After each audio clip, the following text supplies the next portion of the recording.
अमरोहा अमरोहा जो तमाम दुनिया में एक मुनफरद मुकाम रखता है। अपने लालो याकूत जो अमरोहा ने पैदा किए, जिन्होंने पूरी दुनिया में अमरोहा के नाम को रोशन किया। अमरोहा वो शांति, अमन, भाईचारे की नगरी जिसकी पूरे हिंदुस्तान में मिसाल दी जाती है। यहाँ से उठने वाला अमन का पैगाम हिंदुस्तान के कोने कोने में पहुंचा।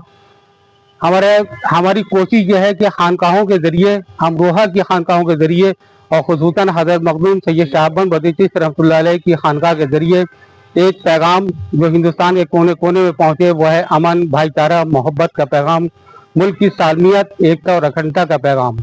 औलिया कराम बुजुर्गान दीन ने हमेशा अवामुल नास को अमन, शांति, मोहब्बत और खुलूस का पैगाम दिया है। आज हम हज़रत मखदूम सैयद शहाबुद्दीन बख्शी चिश्ती रहमतुल्लाह अलैह के आस्थाने पर हैं।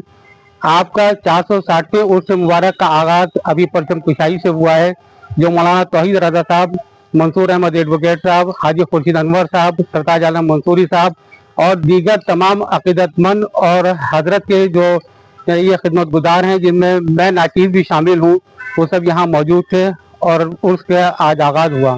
मैं अमरोहा के तमाम अवाम से अपील करता हूँ कि उर्स मुबारक की जो तकारीब 6 रोज़ा हैं, उसमें कसीर तादाद में शिरकत फरमाएँ।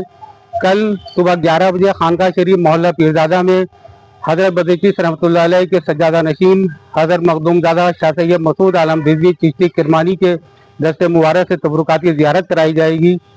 11 ज़िलहिज को हज़रत सैयदना शेख अब्दुल कादिर जिलानी रहमतुल्लाह अलैह की नज़र पेश होगी और 11 ज़िलहिज की रात को नात व मनक़बत की महफिल आरास्ता की जाएगी। अगले दिन हज़रत बाबा साहब की नज़र